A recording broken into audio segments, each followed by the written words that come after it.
Do you have friends? If you do, you can relate to me. They are hard to agree with, but I love them at the same time. They are my greatest strengths and my weaknesses. I sometimes disagree with them, but I always find a way to work it out with them. My friends are my joy and pain. They say I'm annoying or too talkative. When they say discouraging things about me, I feel like I'm in an oven about to explode. They ignore me sometimes, and I do not like it. I say stuff about my friends that I do not mean. I whisper to other people about them and their embarrassing moments. When they find out, I blush. I try to say sorry 10,000 times, but the words never come out of my mouth the way I want them to. Oh, hello again. Let's talk about joy. Do you remember my friends are my joy and pain? When I am hurt, they say, "Are you okay?" Or they tell the teacher. If something is scaring me, they hug or cuddle me. When I get called something I do not like, not by them, they stick up for me, and they tell the person that is not okay. When my friend came to the playground, I was waiting so long for her to come, then finally she got there. I hugged her and she hugged me back. Joy feels like the thriving kale in my garden. Or joy is like when I take a walk with my mom and get to smell all the flowers she points out. Tulips, roses, daffodils, and hyacinth. When I am down in the dumpster, my friends bring me back up to basically the top of the mountain with ice cream. And that is my joy and pain. Come on! Shells by me. As soon as I saw the theme for this year's Writers Matters competition, I thought, what if joy is what you're showing to the world, but pain is what you're actually feeling? So that is what I'm writing about. I recently wrote a poem with the line, "I'm always hiding in my shell of I'm okay." That is the line that really brought this piece to life. Enough backstory now. Imagine this. Something has happened and you go off to be left alone. Then someone comes up to you and asks, "Are you okay?" They're just trying to be nice and you reply yes. You have probably been in a situation like this before, and probably you also hide in your shell of I'm okay. There are other shells too, like when you plaster a smile on your face when you're upset. Yep, you're hiding in a shell. Hiding your tears or not crying when you're hurt emotionally or physically. Yep, both shells. When you hear the word shells, you most likely think of the beach or the ocean. These are figurative shells that I'm talking about. It's like how the oyster hides in its shell. We hide our hard feelings in a shell where we don't let anyone see or know about them. But you can break out of your shells. You can snap them in half or slowly emerge from them. You can share your feelings. You might feel vulnerable and open. You might feel like your safety is gone. But you can get used to this and flourish outside of your shell. So make this a goal. Break out of your shells one at a time and show the world who you really are.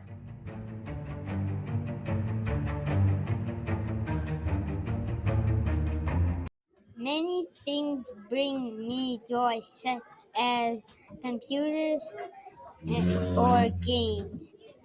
Some things bring me pain, like falling off the bike.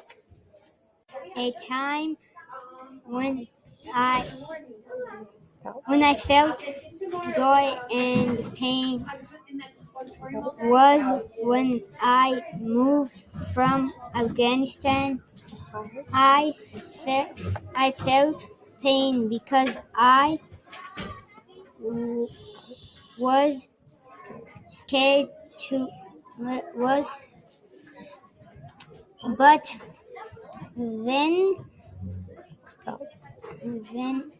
felt joy because I made new friends and felt safe.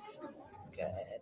It's okay to feel joy and pain because good things can happen.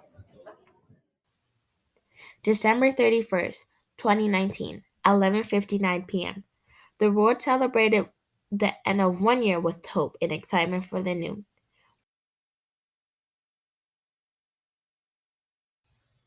Joy and Pain, Like Sunshine and Rain by Sienna Fair.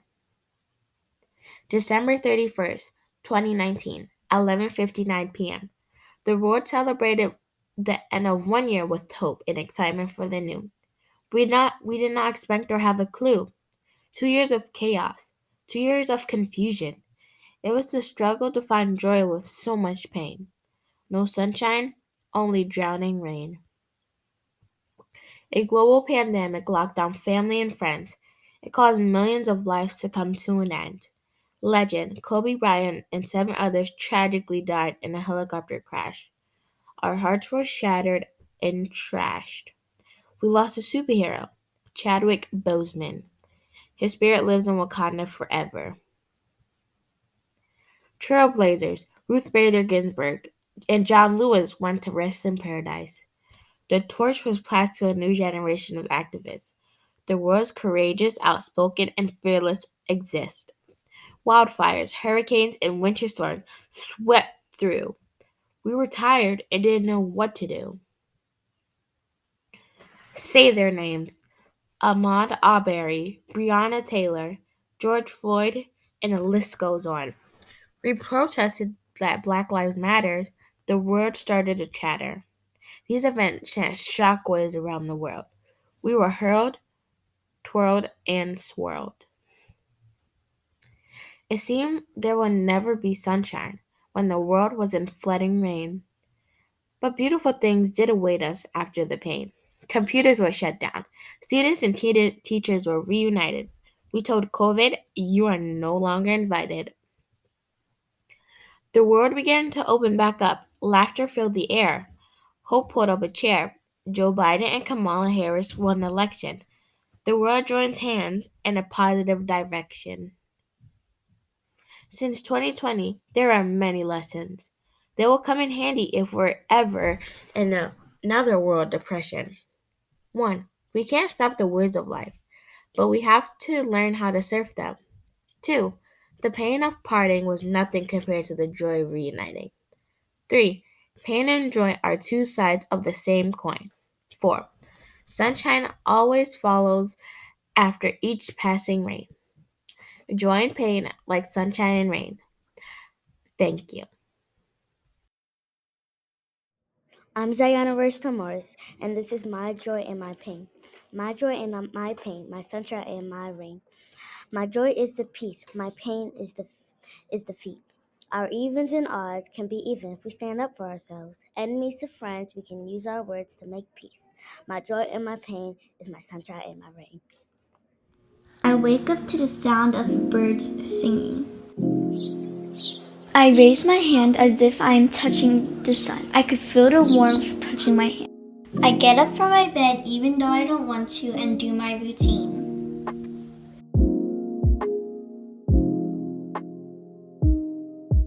When I'm done, I change into my comfy clothes. As always, I wear a oversized t-shirt and shorts. I head to the dining room and eat some of my mom's delicious cooking. Just as I take my first bite, I could hear the grown-ups in my house talking about something violent that has happened in the world. I mean, it's nothing new. This happens constantly. But whenever I hear both the news and the grown-ups talking about something bad that has happened, my mind floods with so many thoughts and feelings. Sometimes I even feel sick to my stomach. Start thinking about it. And as I think, I notice that we can't go one day without violence. I wonder if one day the news will talk about something other than violence and talk about something joyful. It's like walking out of the door of your house is taking a huge risk. I go to school still thinking about the same thing. Suddenly, my friends excitedly come to say hi to me. My worried face faded away and then appeared a huge smile. When it's the end of school, I run to my dad so he can give me a ride to my grandma's house. I enjoy the little moments with him as my thoughts slowly go away.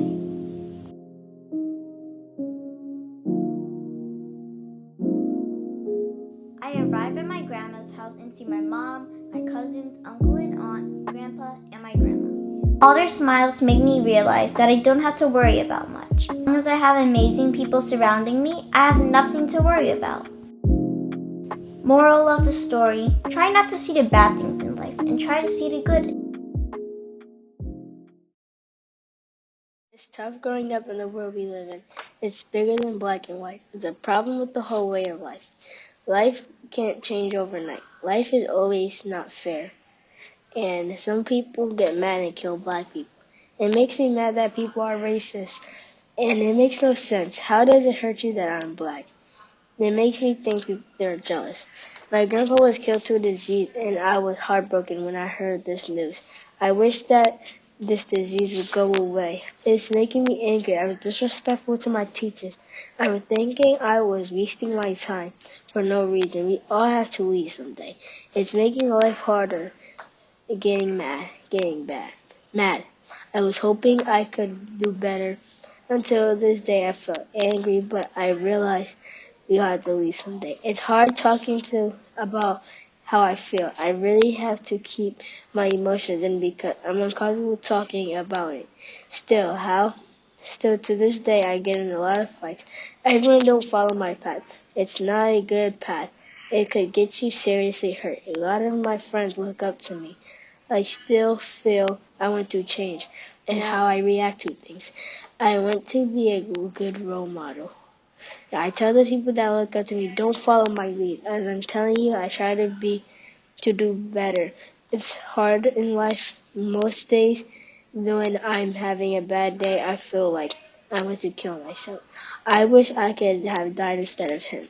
I don't know what to do in life these days. I try to be a better version of me every day. I don't know how I can carry so much and leave it in.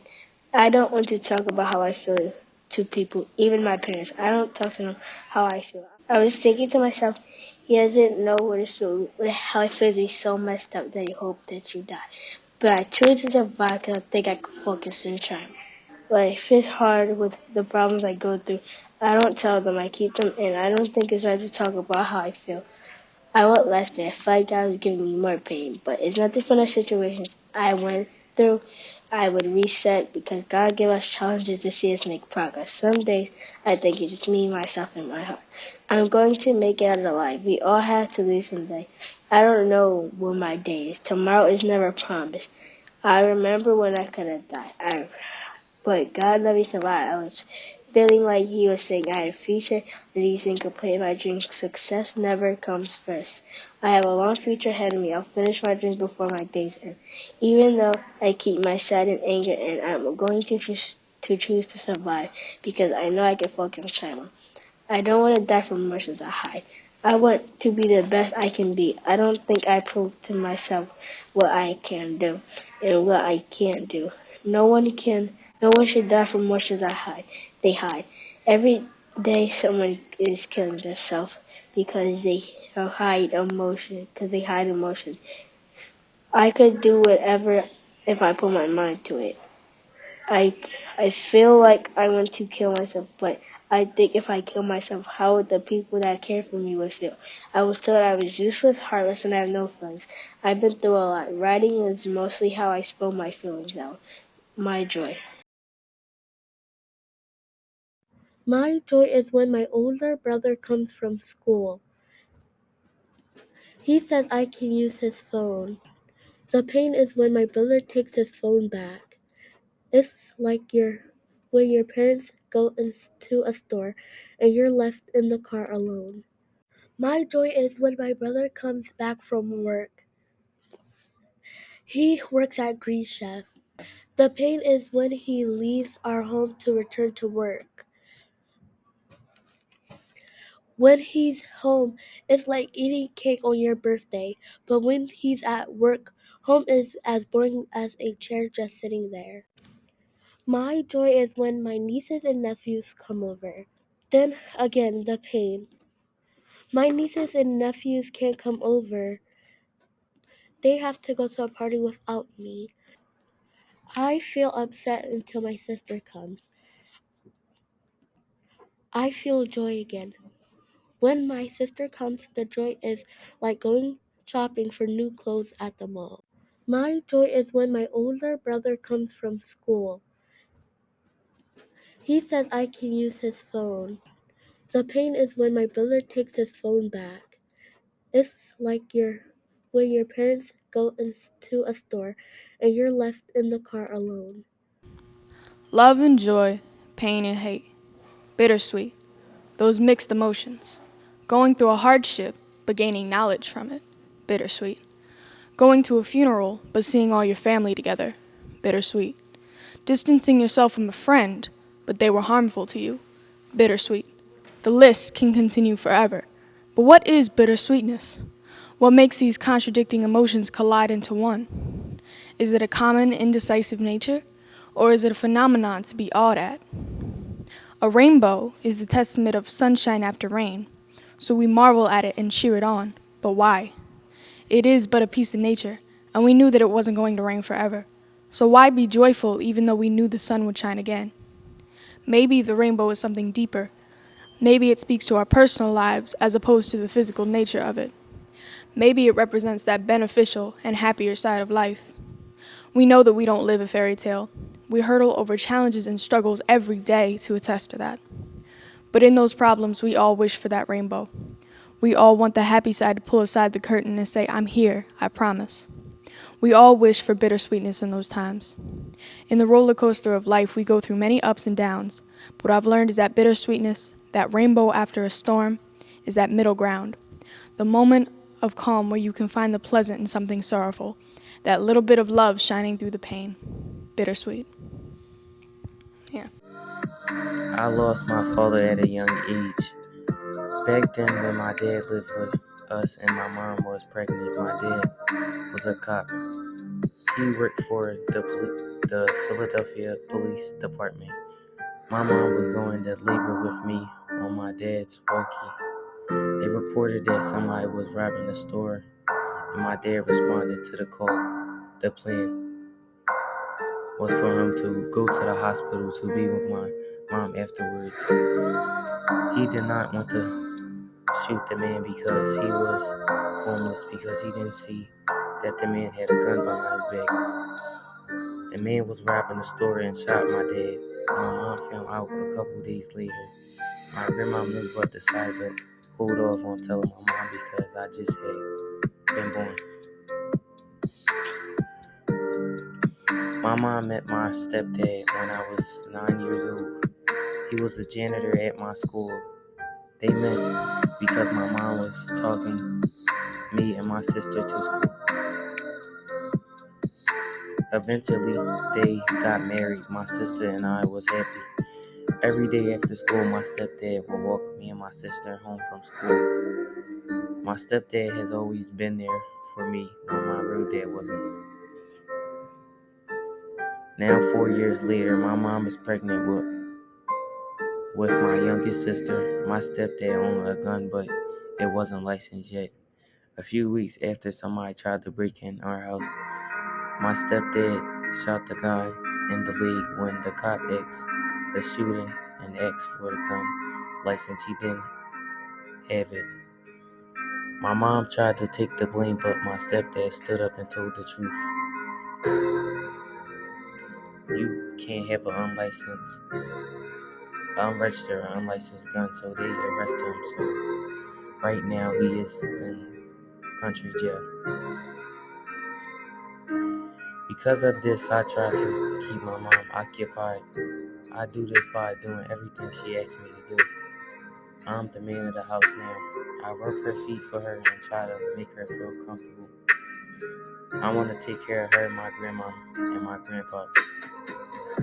I call my grandparents, me, mom, and Grand Scoop. They live close to us here in Southwest Philly.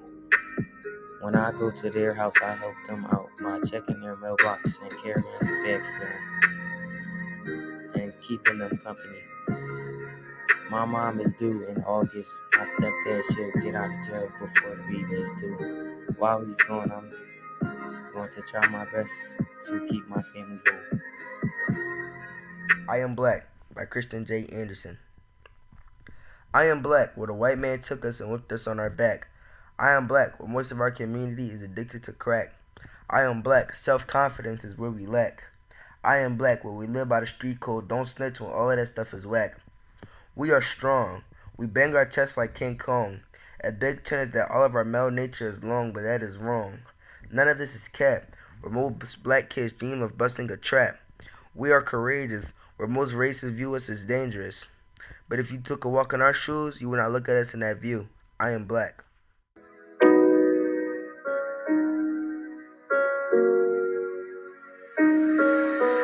Hurt and pain, there's much to gain. Peace and love, it's all the same. Confusion and doubt, we're not without. We weep, we cry, we bleed, we try. We laugh, we smile, only to be hurt by one last trial. Life is a lesson, so learn it well. Maybe one day you can tell its tale.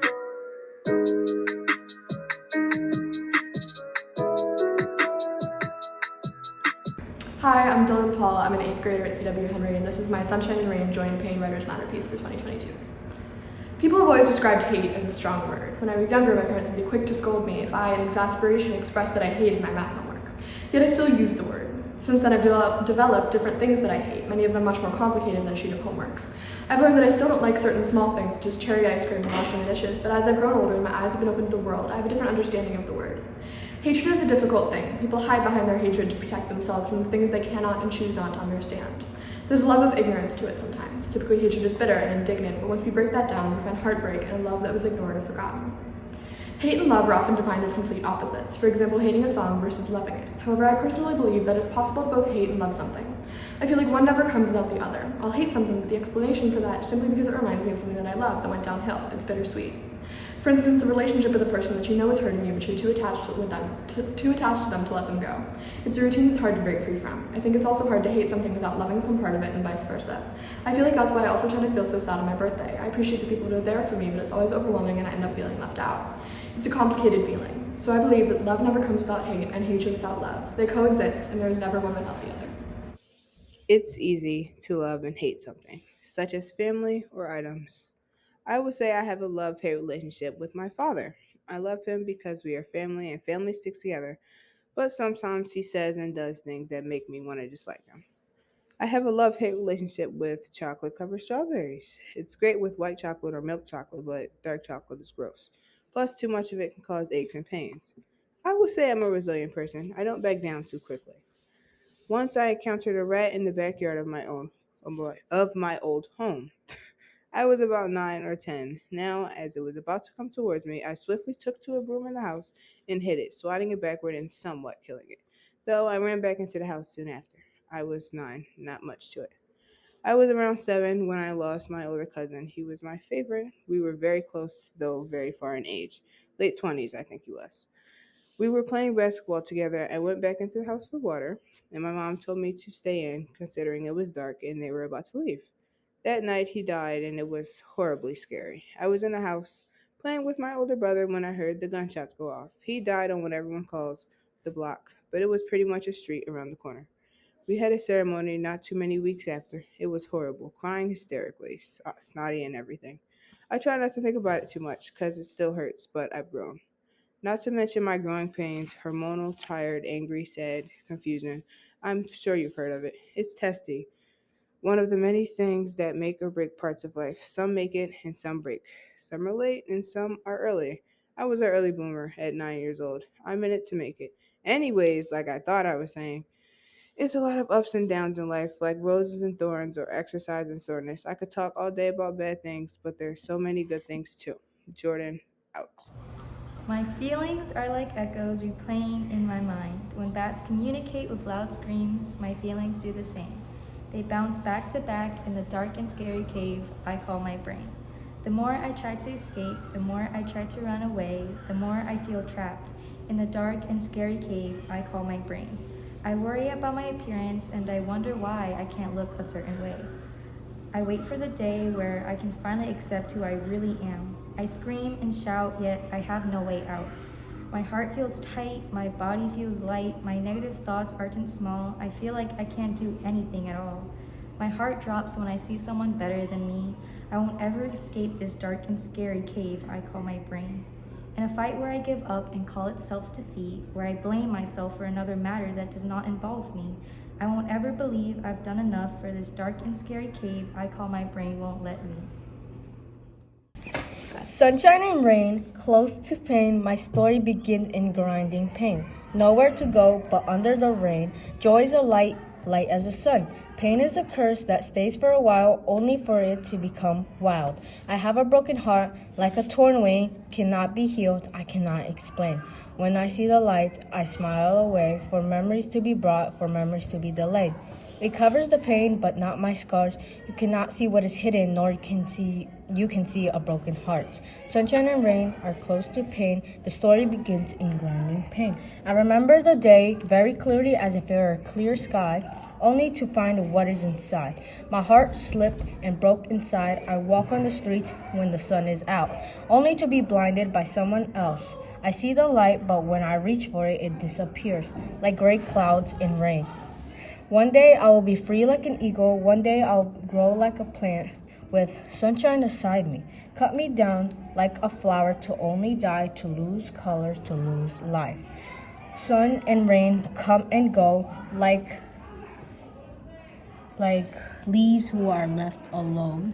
One day I can grow my wings, free from the strings that brought me to my place. My eyes were covered by a person who I thought loved me, but now I know the difference between love and pain.